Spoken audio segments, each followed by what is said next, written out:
Did you know that the forgotten founder of Zionism went on to play a leading role in Agudas Yisrael, or that Rav Chatzkel Abramsky was responsible for the continued presence of the Muslim Waqf on Har HaBayis? It turns out that the margins of history tell the real story. Behind the Times dives into the big concepts and overlooked moments that carry vast meaning, all through the lens of Torah and rabbinic thought.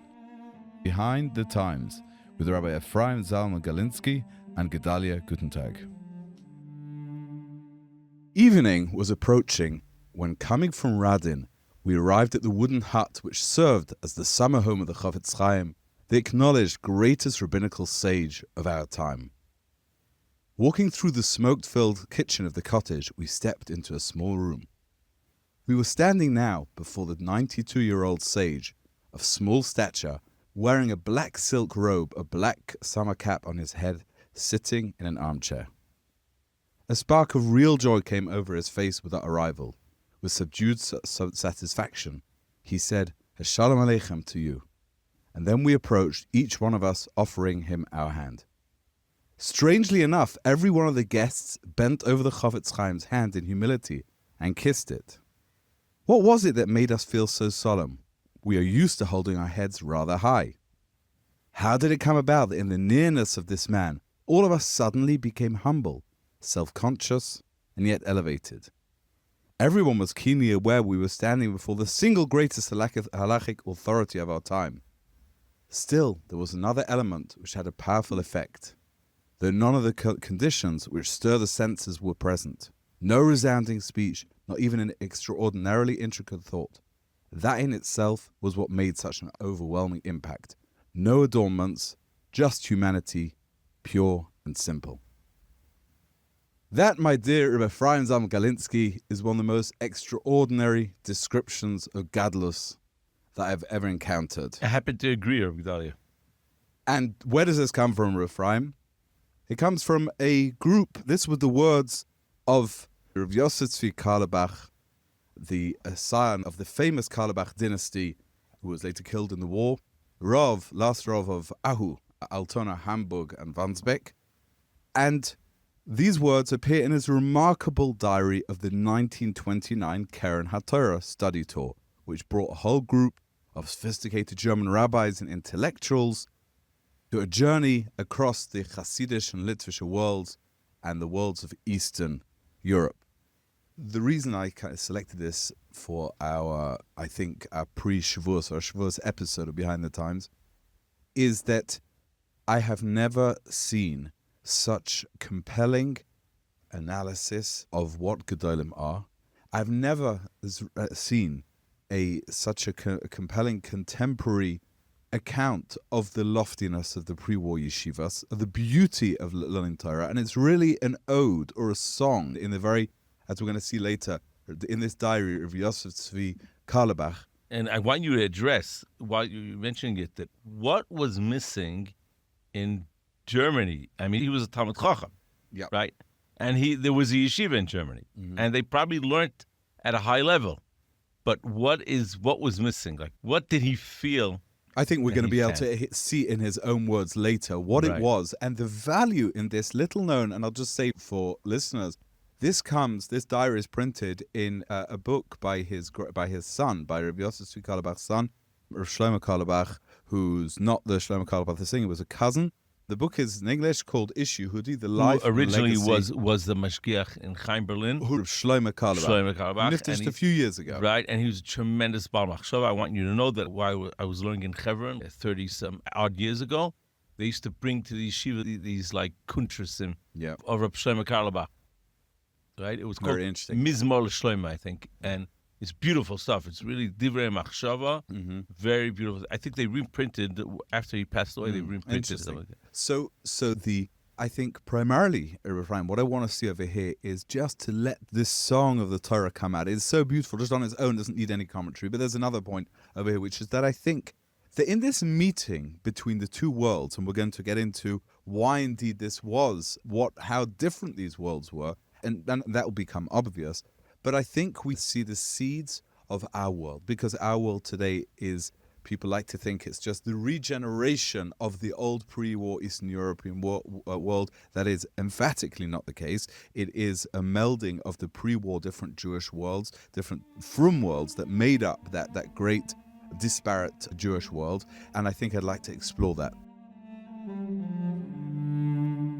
Okay, I think, Rabbi Efraim, the best jumping off point is just to acknowledge what it was the situation before the war when it involved the yeshivas of Lita and everywhere else. Because today, for example, here in Eretz Yisrael, they talk about Chutz La'aretz. Back before the war, the Chutz La'aretz was not Eretz Yisrael, that was not the center of the Torah world. It was Lithuania and bits of Poland, and everywhere else was Chutz La'aretz. In the sense that, what I mean by that is that people did come. Americans came to Lithuania, right? We had a few from England, we had from Germany, we had from different parts from Western Europe, and they would come to grow. And some of those reminds us of Bavel of old, right?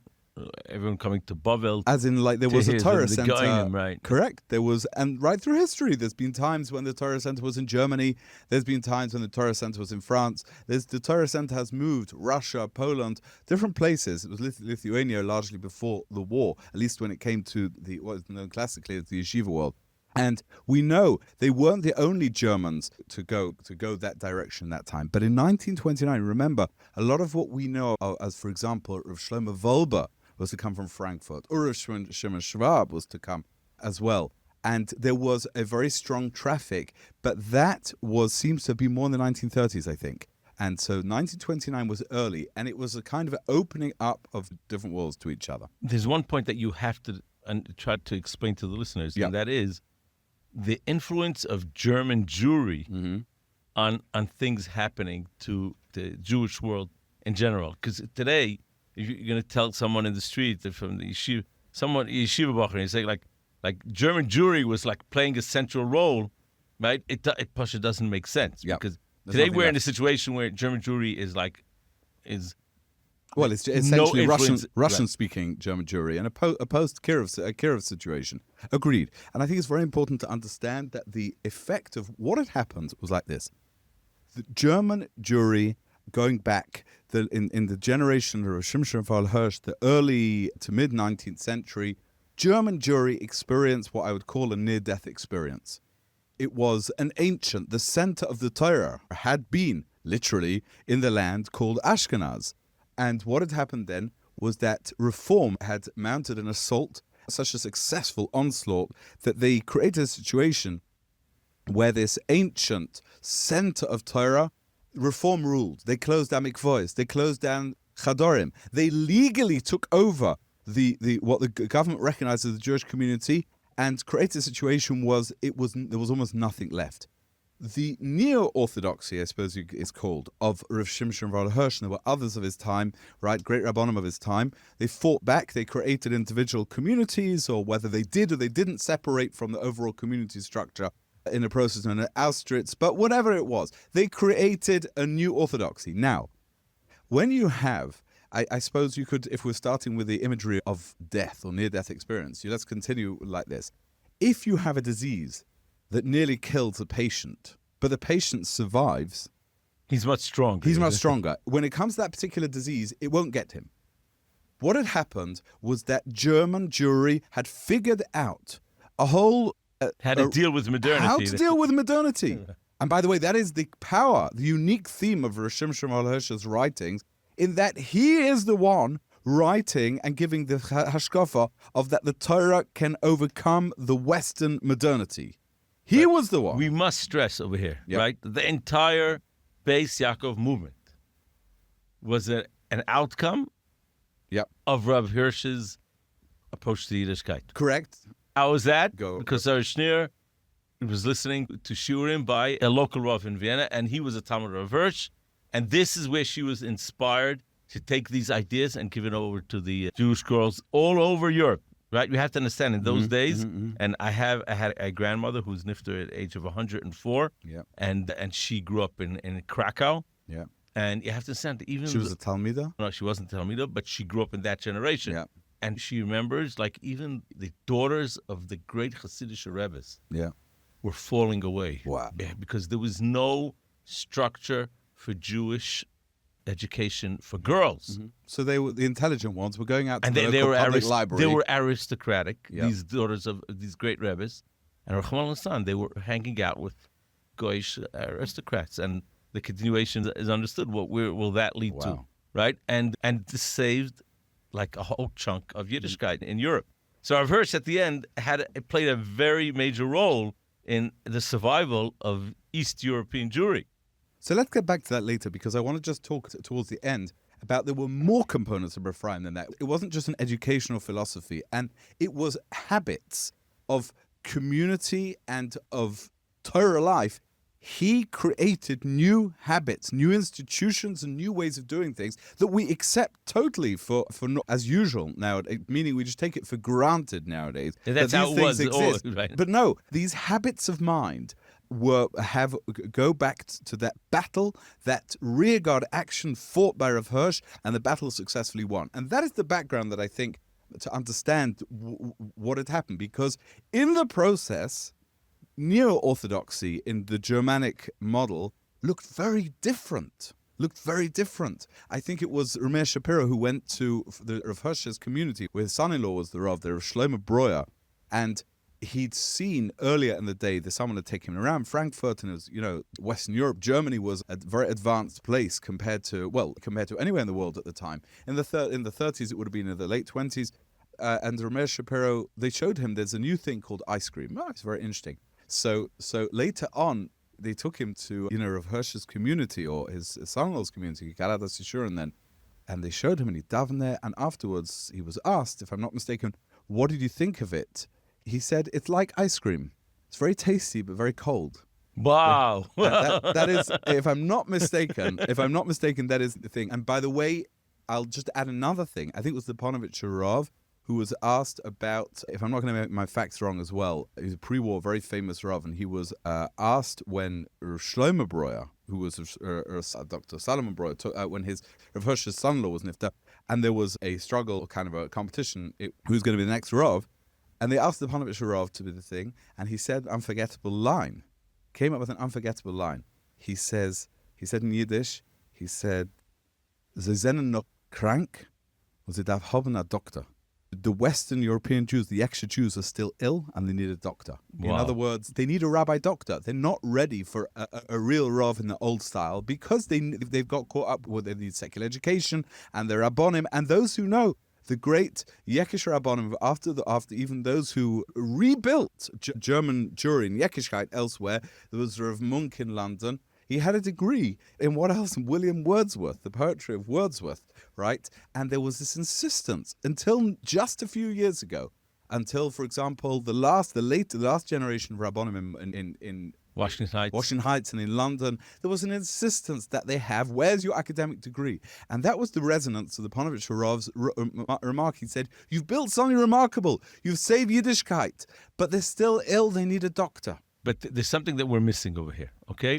Yeah. And this is the reason why they played a role in this story that we're talking about, the Keren Torah, is because historically at that Kufa, Germany was at its peak. Yeah. And it's like it's equal to where America is today. Correct. And that is why all this emanated from Germany. They're like coming from the place that has the money, that has the power, and has the organizational and the skills. The Askonim developed their skills, and we're going to see. So I think, Rabbi Efraim, we can jump with that introduction. I think we can jump straight into a few just absolutely beautiful scenes. Whether you agree or not with the rest of the analysis, they stand on their own. First of all, Agudas Yisrael, so the Keren HaTorah, was a major international fundraising rescue effort that began after the First World War, because there was collapse of the whole economic model that had underpinned the yeshivas and Torah, and it had collapsed. And so then the Aguda had to look not each yeshiva for itself, but altogether itself. And what happened was, someone had an idea in 1929. Agudas Yisrael's Keren HaTorah initiative under Dr. Leo Deutschlander took place.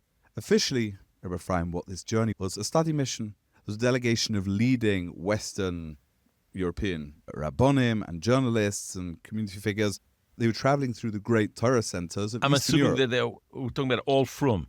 They were all from. All from, right. Absolutely. This was modern, but from, right. They were right. under the Aguda auspices. Right, for sure, 100%. And their purpose was, it was a fact-finding mission. Like, you're going to send, in other words, these people all are influential. They've got Balabatim back home. They might control a fund or whatever it is. And they want to see for themselves, what is it they're supporting over here? And at the head of the group stood Rabbi Yosef Tzvi Carlebach, who was then emerging as one of the leading figures of German Orthodoxy. And he was, I think it's worth saying who he was, because the Carlebach name is a very iconic name and continues to have major Talmidei Chacham associated with it. The father of this clan was Rabbi Dr. Salomon Shlomo Carlebach, who was the Rav of Lübeck. Now, Lübeck's in the German north, near the Baltic, I think near the Baltic or somewhere around there, and in Hamburg. And he was if you see pictures of Rabbi Shlomo Carlebach, the original one, he was a tremendous rabbinic presence. Interestingly enough, didn't look like the standard clean kind of Spitzbord type of German Rav. He was full-bearded, tall literature kappel and yarmulke. He had a whole lot of sons, about half of whom became rabbonim.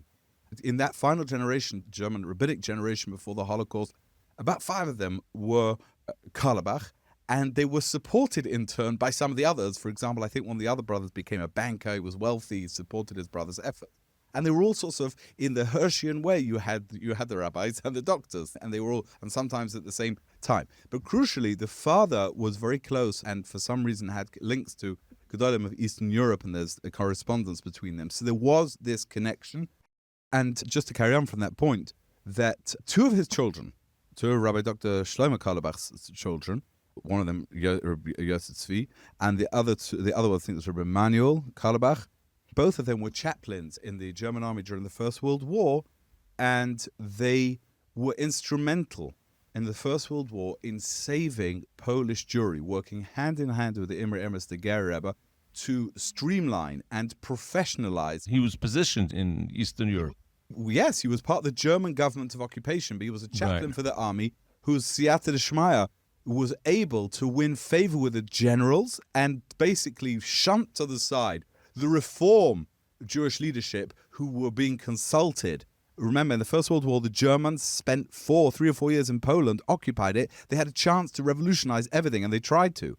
And under the reform rabbis who were allied with the German occupation authorities, there was the idea that they're going to destroy the Cheder system as backward and primitive. And it was literally Gezeras.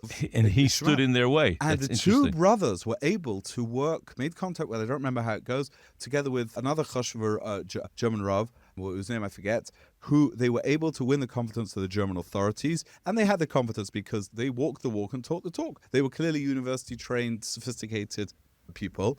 And this was something that the German authorities, that was how you qualified. If you didn't have those credentials, you couldn't get in the door.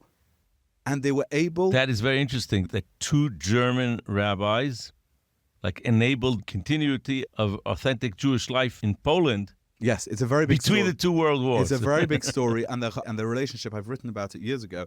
And after I did, the story of these 2 brothers, focusing on the 2 brothers, and this after I did, somebody made contact, and he said, yes, we're descendants, and we have the kos given by the Imre Emes to our grandfather. And yeah, it's a story, and Yeshivudi speaks extensively about it, the book over here, and it's a wonderful thing. But anyway, so that was the background to the mission. Who was on this mission? So names, Rabbi Efraim, I think you'd be familiar with Rabbi Dr. Leo Jung of New York. That's a big name, okay? Rabbi Leo Jung, I think that's the way you pronounce it, right? Yeah. Even though it's written Jung. Yeah, well, it's pronounced as Jung. He was an uncle of my wife's grandfather. So he was an uncle of the Rothschilds from Zurich. So he was a very He had a lot of influence in America. Yeah. He was very charismatic, and so bringing him along, Rabbi Efraim, was a very savvy move because it enabled them to tap in. The yeshiva suddenly were able to tap into funding from Manhattan funding. I'm wondering if it's because of that he became one of the prime sources of funding for the Beis Yaakov movement. Very interesting. This is maybe the link. Who else? There was names I'm less familiar with over here. As you say, he was as chairman of the American Beis Yaakov Committee, etc. But there were others such as the Dr. Adolf Deutsch of Budapest, Professor Aladar Fürst from across Germany. I looked up this name and never heard it, but you actually see these academics are still The internet hasn't forgotten them. And they were from from Germany, from Hungary, Holland, and Austria, different parts as well. And what they happened is, and there's beautiful pictures in this book, Ishuhudi, you see that all the Yekas there in their traveling clothes, the soft cloth caps, and the literally traveling clothes of the late 1920s. And they're traveling by car through the rough roads of Poland. Can you imagine how bad they were? Right, Poland, Galicia, Lithuania, Slovakia, Hungary, parts of this were very underdeveloped, parts of Eastern Europe. And they visited nearly 40 places in 17 cities, including Lublin, Vilna, Radin, and Pressburg. Now, actually, that's interesting. They got Slovakia, right, so Pressburg is in Slovakia. So they weren't just going for the literature worlds, they were going to literature and Hassidic, Hungarian. and also Hungarian worlds. And the pictures from that, are just meetings of worlds, very evocative over that.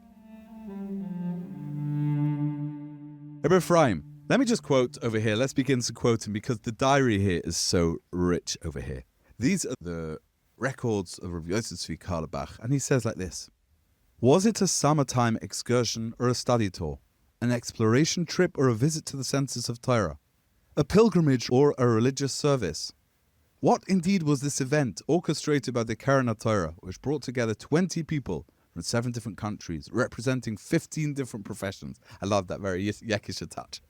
To saunter across Czechoslovakia, Galicia, Poland, and Lithuania, from Vienna to Vilna. It was all of these and more. And like everything precious and genuine, it achieved beyond all initial aims.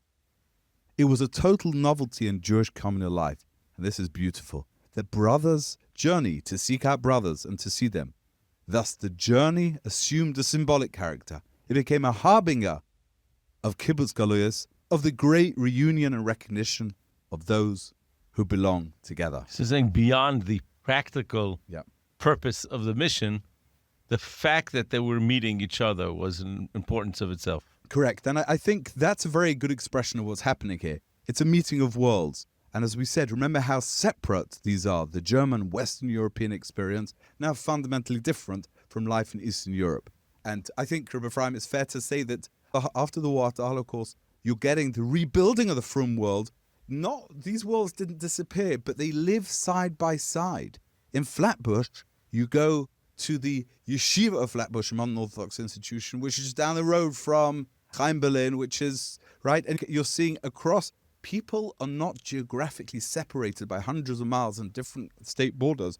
These worlds have melded more. But the ideals are still there. The ideals, that's what I'm saying. The ideals are still there, but they exist. You might side by side. You could daven shacharis with the Yekas, after mincha with the Yeshivish in the yeshiva, and go for Mariv and Satmar. You know what I'm saying? And it's easy. You could do it all within half an hour's driving. In most places in the world, that remains true. But what is so novel about this was that these worlds were meeting genuinely for the first time. And Rabbi Efraim, I think what we're about to see is on our first stop, the visit to Rabbi Meir Shapiro. And let's go ahead. Do you want to go ahead and quote? I'm wondering that Rabbi Meir Shapiro, they probably knew him from his trips abroad. He was someone who fundraised all over the world. I'm really doubting if this is the first time they're meeting him in his Yes, I don't know when he place, came right. to. I don't know when he came. As I said, he did come to Frankfurt, etc. I don't know. Came to America. He was in America right. for he had to fundraise through the 20s for his yeshiva. I think right. it was opened in the early 30s. And let's just read this extract over here because it's really beautiful. And then it's just comments over here. At the table in the yeshiva Chachmei Lublin, we were joined by a very large number of students of the yeshiva, as well as many admirers from neighboring cities who had come to honor the guests of the special Shabbos. The Lubliner Rav, Rabbi Meir Shapiro, sat at the head of the table in his festive silken garment, the enormous fur hat on his head. He doesn't even call it a Streimer. Yeah, I love that. That is just so quintessential. You see the distance. Who would call it that in this day? 300 Talmidei Chacham surrounded him, all of them spiritually mature men. There are no words to describe the atmosphere of these hours. We must point out at this point, Gedalia, that I think me and you, we're still zeiche to see remnants of Chachmei Lublin. For example, Rav Shmuel Wozner, Rav Hirschsprung, Rav Kreisworth. Yeah. And people who haven't seen them cannot they can't fathom like the Torah knowledge of these people. Like today, we hardly see these people who are like bubbling over. Yeah. With Shas I think it was particularly a product of Chachmei Lublin, which insisted 100%. They had to be makiv. They couldn't sit there and stell over a sugya. In order to be accepted to Chachmei Lublin, how many? 400 daf. 400 just to get in. Right. Rav Wosner was not accepted to Chachmei Lublin. Why? Because he didn't pass the test. Rav Wosner didn't make it in. He didn't make it in. However, yeah. Rav Meir Shapiro found him in a corner, sitting and crying. Yeah. And he says, someone who has such an avas HaTorah, I'm going to accept it nevertheless. Unbelievable. And he became like the major posek in the... I only heard him once. I met about 20 years ago. I went into a yeshiva Yachel, Chachmei Lublin, as a yeshiva in Bnei Brak, Rav Wosner, and I heard this beautiful... I walked in, everyone's sitting down, and I stood at the back, and I heard this beautiful, clear voice come out. Right. But I looked... The Yiddish was like... Yeah, but it was like the pronunciation, very clear, very... And then I looked around, I said I couldn't see, I thought it was a recording or something, listening on the mouth. He was sitting down, he was so small, and he was sitting down, I couldn't see him. So, he was so aristocratic. Yes, he was like... yes. He was a real like Oberlander from the... Right. That's where he grew up. Correct, I saw his father's cave just behind the Chotkova Rebbe's cave in Vienna. But so you have to understand, these are people who knew Shas. Yeah. And I remember Rav Kreiser was the first time I heard Rav Kreiser. He was being mastered of Ruderman and Harnoff when I was a young boy, and I came to listen to the Hesped, and he simply closed his eyes. Kreiser was the Rav of Antwerp. Of Antwerp, and he was a Talmud of Chachmei Lublin. He closed his eyes, and he was just reading off Gemaras, Baal Peh, Mamish, Mila b'Mila, of Gemaras that talk about Hespedim, about other, Amroim. It was fascinating, and like you said about Rav Wosner, the sweetness of the way he just read those Gemaras. Yeah, yeah. These are all products of Chachmei Lublin, because this was a big kiddush. Because until those days, there was no central yeshiva in Poland at all. Yeah. If you had a good Rav in a good town and you had a good shul, which is why Hassidic Bachram ended up in Litvish yeshivas. Right, 100%. And he really made a revolution. Yeah. And this is where he's visiting. A place where he says at the table 300 Talmidei Chachamim. Yeah. It's really fascinating what he did. Fascinating. And to hear him, to Rabbi Yosef Carlebach, to continue to describe this, I just want to... There's something absolutely unique about Rabbi Carlebach's way of... Because he was an outsider and a brilliant man, a Talmid Chacham himself, but coming from an entirely different world, a world where the musik of Gedalim in that way had stopped, had since ceased, long ceased. And he describes, therefore, the series of Rabbanim he met in a way that is, I've never seen anything like this. Listen to this over here. Here in Lublin, we experience for the first time the overpowering strength of the personality. Rav Shapiro is a genius, a brilliant orator and organizer, teacher and leader. The reason that his personality makes such a deep impression is that it is entirely uncomplicated, rooted only in Talmudic Judaism, in the 4 cubits of halacha. Then he says, and I just emphasize this, I think this is so important to hear this, how to analyze in our day and age. How to analyze, how to read a Talmud Chacham, right? He says, let me continue. It is nothing short of fascinating that in such a strictly circumscribed foundation, meaning such a limited background, no secular knowledge, no world, a modern, free and self-confident individuality can be built and developed. That someone of such posture and disposition, and with a spiritual outlook of very specific Hassidic character, projects a Judaism that is universal without boundaries and circumstances. Rabbi Efraim, what I want to just bring out here is this point. He's picking up on the fact that Rabbi Meir Shapiro was brilliant in the authentic, old-fashioned sense of the word. He was a handsome man with a tremendous presence. You know that picture of him with holding the little small Sefer Torah. It was a melech, right? He brought that malchus to the Polish parliament the same way he was a member of the parliament. And what is fascinated Rav Yosef Carlebach in his objective way is the fact that he is so free and open and powerful and shalida, having grown on nothing but Torah, Dal Damas Halacha and Chassidus. And that's what it is. And I think that I personally find this, and part of the reason why I raised this, I want to talk about this, the single best definition of Torah, or the ability of Torah to elevate that is possible to find, that I've ever read. because that is exactly it. How is something so wide built on something so narrow? That's Torah. It looks narrow, but it contains the world. And that's so opposite the prevalent way of looking at things today, that in order to be a broad-minded person, you have to have an academic degree, right? In Eretz Yisrael, there's a big milchama about what they call liba. Liba is the basic core curriculum of the secular curriculum. Right. But the bottom line is, do those people who learn the core curriculum of the Israeli educational system, do they come out better Jews or better human beings than people who I think don't? they're equipped, it's fair to say, to be programmers, etc. Better than that. I don't think anyone's going to argue that. But I think what he's getting at is the ability of Torah, hafachba v'hafachba, dukulaba. He's talking about the personality. Yeah. Right, building the personality. Yeah. And, there's bits more, there's quotes over here as he says, to be able to so thoroughly understand his fellow human beings when he desires nothing else but Torah and mitzvahs. Listen to this phrase, such simultaneous breadth and narrowness of the inner soul, this antinomy of the spiritual structure, that is Rav Shlomo Carlebach the son's own English, that is what totally overwhelmed us, impressing itself unforgettably upon our spirit. It is absolutely first class, this. It should be more widely known, and I'm happy we're getting a chance to see it, because it's riveting over here. The next step on the way is meeting the two giants of Litvish Jewry.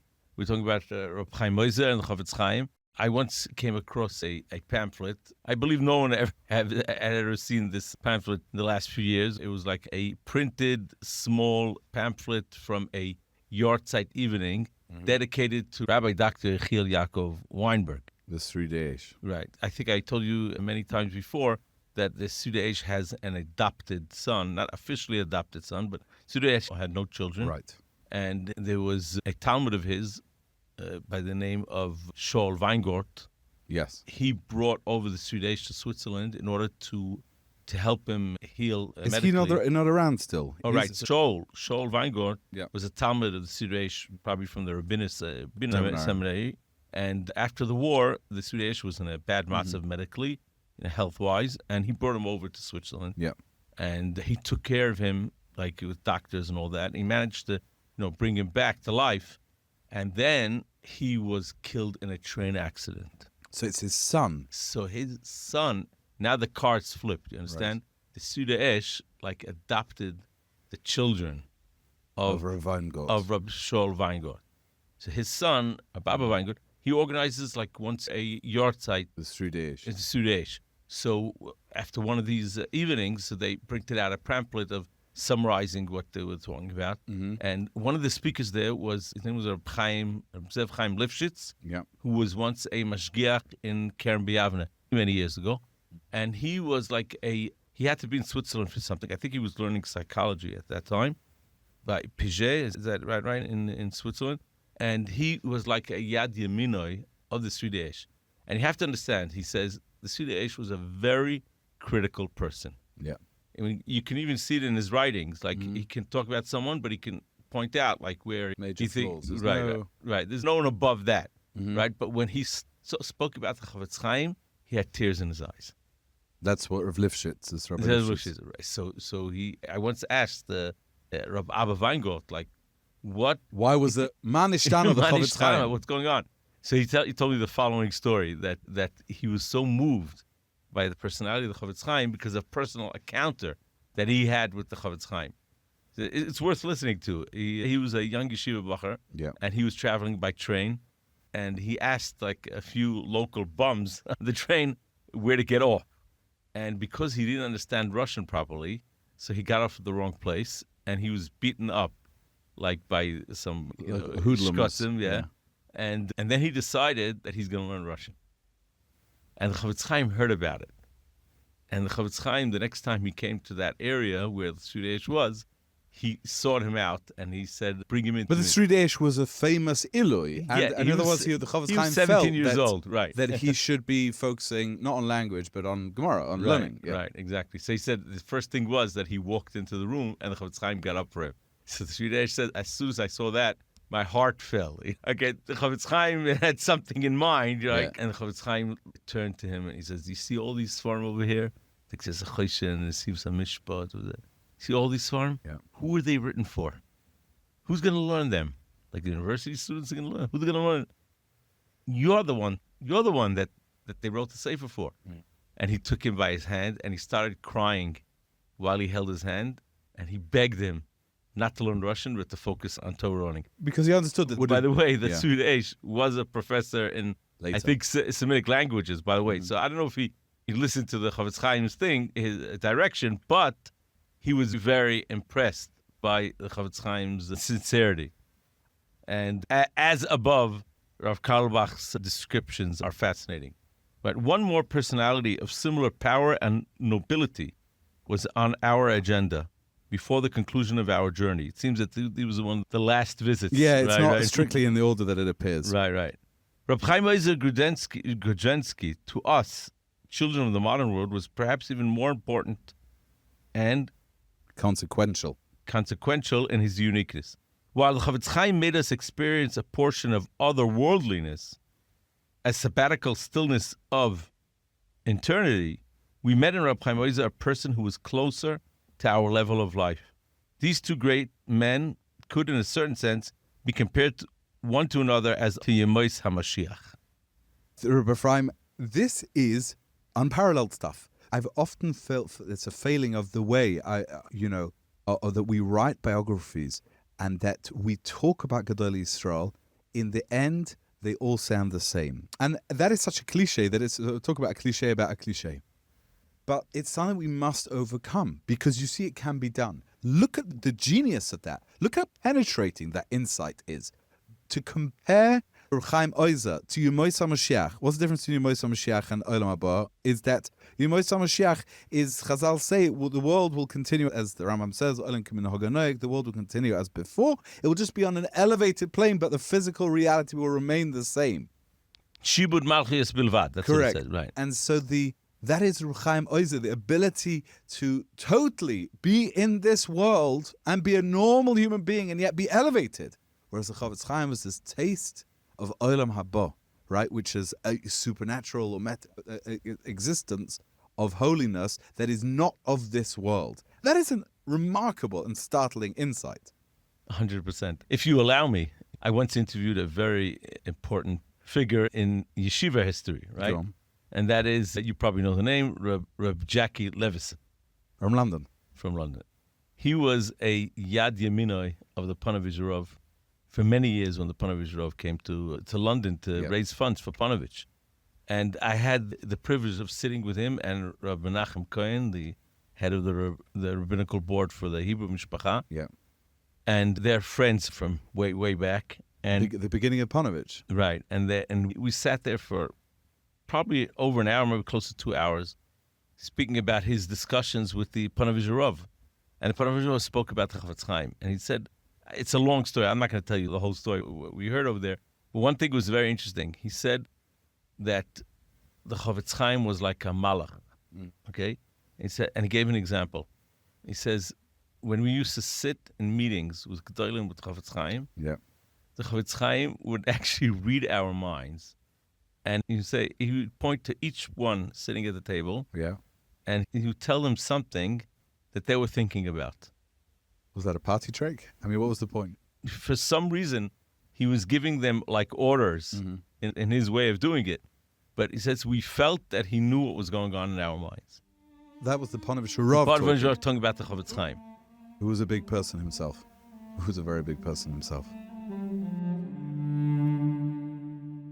Rabbi Efraim, I think that the highlight of this diary, and to me the most moving thing, it's actually printed on the back page of the dust jacket of this issue hoodie, was the song, the shira, the ode, the praise of Rav Yosef Tzvi Carlebach to the yeshiva, to the life of Torah and the life of being immersed in Limud Torah. And this, given who he was, given his stature and given his position, and the fact that he could have said, no, our way is correct. Or maybe he did feel as a Hirschian that our way is correct, but he was able to recognize something unique and beautiful and unrivaled in the Torah world of Eastern Europe. This was a rabbi who was so busy. We know in the book over here, the issue, he says how his father did not have time to prepare his brilliant darshan. He did not have a minute to prepare his drashas, and he said you could see when he was beginning to prepare his drashas, which is, I think he spoke before Kriyas Torah, after Kriyas Torah, I don't remember which one it was, but when they were busy putting the Sefer Torah in or out, that's when he had time to... He said that's when and he would quote verbatim Midrashim and Gemaras and ideas, and it was beautiful stuff. And it was all, he didn't have time. He was just too busy running, because what happened, became increasingly, as the 30s went on, less and less, fewer and fewer Rabbanim were left in Germany, and he was the Rav of first Hamburg, and then, or was the other way around, Altona, the Hamburg, and Wandsbek, and the Rabbanim of one of the only big Rabbanim left, and as the crises of German Jewry mounted, he was one of the last addresses. So you can understand he didn't have time. I'm not sure he taught Daf Yomi, whatever it was. But that is what makes this so beautiful over here. That even someone of such stature would use the word mispoil. Correct. He says like this of the yeshivas that he saw. The secret of this Jewish energy, the key to understanding its ability to conquer the power of the bayonet and the whip, of alluring fad and fashion, which was obviously the glitter of Western Europe, of the good life and comforts, of the glittering civilization, the social acclimatization, is the same in all 4 countries visited. Very interestingly. He's giving a summary of everything he saw. Lithuania and Poland and Russia and Pressburg. Namely, the learning of Torah. And now listen to this. Young and old, rich and poor, everyone is learning constantly, totally immersed, living and breathing the Torah, be it the written or oral one, just as the Yiddish language is interwoven, their Yiddish language. Remember, in Western Europe, they don't speak Yiddish. Is interwoven and intermingled with idioms and phrases from the Talmud. So is their very life pulsating and throbbing with the echo of sacred writ. This is very interesting, because if you're talking about the time, the period of history that he's visiting Eastern Europe, Yep. This is already after the secularization takes hold of the Jewish... Correct, 1929. Right, and it's on his way out. Right, and he still feels it. He still feels it. He still feels the fact that everyone is sitting and learning. Well, I think, look, first of all, he's visiting yeshiva towns. He's visiting Vilna. You're saying that's where everything is concentrated. He's going to ground zero. He's going to the places. He's not going to little villages where it's dying out. He's not going to... He's going to the places where it's... You know, you have this introduction to the who is it, the Piasetzner Rebbe, the Eish Kodesh, his introduction to his work, Chovas HaTalmidim. Fascinatingly, he says, people come and say, what are you complaining about? That the Torah is going, the Batim Medrash are full, everything. And he writes in the introduction, have you stepped outside the Beis Medrash in Warsaw? Don't you understand? Inside there's the vibrant Torah world. Everything's fine. Outside is death and desolation. Right, and that's what it was. If you were inside Mir, if you were inside the Beis Medrash in Telz, you could ignore the fact that but how many people from each village came to... The civilization, as Rabbi Zatzal told me, he says that his father was a Talmud of Rosh Mishkop, and Rosh Mishkop said during the 20s, I'm going to America. He traveled to America because he wanted to take his yeshiva there. He said, the Torah world of Eastern Europe is finished. Wow. It's finished. The future is in America, he told him, as Berwine said. Most incredible thing, he said, because the poverty, and the reason was poverty and the isms, all the isms that were driving, it was the incredible poverty. And what had happened, so it's not a surprise. These two things coexisted. Things were going rapidly downhill, but fighting back inside the Beis Medrash was tremendous light, tremendous energy, and still the ancient Torah civilization. It's worth reading a bit more of his. He says, for us, Hebrew is a foreign tongue, as is German to a Frenchman. To them, in contrast, it is the mother tongue, every simpleton's talk, as natural to children's babble as to mature people's talk. Then he says like this, to them, the Torah is not a lesson in religion, but the very wisdom of life, the living spirit which penetrates every fiber of existence. I think we go back to what I asked you in the beginning of this chapter, was what did he find in Eastern Europe that he didn't have in Germany? And I think this is the Nakuda. Yeah. The Nakuda is that Torah is their life. And without getting into details, I can tell you I was visiting a different community. Very fine people, but there's a difference, okay? Just as a side point, okay? I'm accustomed where I'm coming from, Motzei Shabbos, you continue Shalosh Shudas for 15, 20 minutes after the Zman, you'll find plenty of minyanim, right? I go to a place, another community, With numbers-wise, there are enough people there, believe me. 20 minutes after Shabbos is over, no minyanim left. And I came to the realization that there are some places where Yiddishkeit plays a central role, or it's something that has to be done, and let's move on. Motzei Shabbos comes around, let's get it over with. So, I mean, in that vein, you have what I would say is a summary. The thrust of what Rav Carlebach is saying was contrasting the richness of the Torah culture of Eastern Europe versus the poverty of that culture in Germany and Western Europe, in which become cut off from the life source and the mainstream. And people then were spoon-fed small doses of Torah with large doses of Derech Eretz. And I think that will be the strongest defenders and advocates of the Yekshua world will say that. But I think that is the very, very interesting, and the honest take of Rav Yosef Tzvi Carlebach over here. And just to finish off this over here with one extremely powerful phrase that sums up what a yeshiva is. Rabbi Efraim, what do you think of this? He says, it is a quasi-people's university, the yeshiva, to which no diploma guarantees admission, which is open to anyone to come and go if he identifies with the high republic of the Jewish spirit and is capable of exchanging thoughts and arguments with Abaya and Rava. I want to end off with the fact that this all sounds, Rabbi Efraim, this very patronizing. It's just the Germans coming along, being wowed by the Eastern Europe. Okay, I think it was more of a two-way street over here. Rabbi Efraim, I think if you just pause or end the episode here, we see a very beautiful song, a song of praise of a very great and an honest outsider and thinker of the yeshiva world and or let's say of the more broadly of the Eastern European pre-war Torah world. Sometimes you need someone to come from the outside. Correct. And give you a fresh observation. And that is what this is. But I think, in all fairness, it's more. Because what actually happened, if you look at the diary, what you're seeing is that it was actually more of a two-way street. The pictures that we show, the Gedalia of Eastern Europe, coming out, Chaim Moiser, Meir Shapiro, the Gedalia to these delegations from Western Europe, I don't think they were just after their money. Or, wow, we have to be makar of them. I think that, as Rabbi Carlebach himself notes, there's this incredible line of Rabbi Efraim, which he says, Carlebach says, that at a certain point, the discoverers became the discovery. In other words, it was clear to him that the Gedolim of Eastern Europe and the organizers of Eastern Europe didn't just see them as fundraisers or targets for Kiruv, etc. They recognized that there's some unique value that the Jews of Western Europe, the Orthodox Jews of Western Europe, had to bring to the table. And we talked about that before. I think that if I want to summarize things, I would say that whereas the Jews of Eastern Europe brought the immersion in Torah, the yeshiva civilization, the great spiritual center of gravity, the Jews of the West had worked out and brought to the table structure, organization, institutional thinking.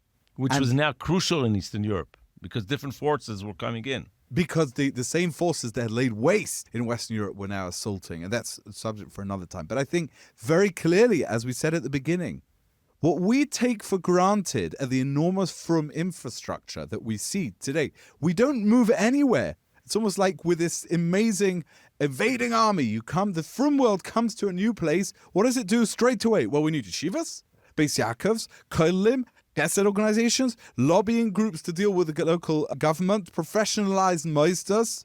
We tend to think of these things as ancient and continuous, but they weren't, because they were in truth a marriage of West and East. And somehow, after the ashes of Europe, those strands fused into the phoenix-like rebirth of the Torah world that surrounds us today. Beautiful, Gedalia. Rabbi Efraim, because this is really not about analysis, it is about the beautiful words of Rabbi Yosef Tzvi Carlebach, this Adam Gadol, a Gavar Rabba, who died al Kiddush Hashem. How I think it's appropriate just to end with just a few last lines of his kind of love song and poetry for Torah learning itself. Because he says like this, and excuse me if I quote from this, just to bear with, but I think that it's worth it. He says, "Oh, blissful world of the yeshiva, your spicy, invigorating air makes my chest swell, my pulse beat faster. You fortress of Torah with open doors and wide open windows, you great source of comfort to Israel. Who feels in your arena the world's agony? Who asks about cradle or parental home, about age or status, name or origin? All differences among people disappear like useless scales. O paradise of joy, where one feels so enriched, so fulfilled, so world-transcending. Only those who study merge into harmonious, resounding choir, the song of the waves, or the rolling seas of the Jewish spirit, he continues. Beautiful. In this chorus, no one voice stands out, yet one hears the all-conquering, all-humbling voice of Moshe Rabbeinu, of Rabbi Akiva, of Rambam and Rashi. And then these last words, which you can imagine he took with him, all those words back to Germany, where he would go through the Hitler years, make the brave decision to stay behind, and eventually would go with his community after death. He says, it still resounds in my ears, that roaring, stormy sing-song, like breakers of sound waves upon the rock of Torah, being gripped by longing for that station of life-affirming world oblivion, of those fortunate ones who retreat from the world without loathing, that it elucidates and illuminates the labyrinth of the Jewish heart. Beautiful, Rabbi Gedalia. Thank you for listening to Behind the Times. We appreciate you joining us as we explore the stories and people that shape Jewish history. If you enjoy this episode, please subscribe, leave a review, and share with friends. Until next time.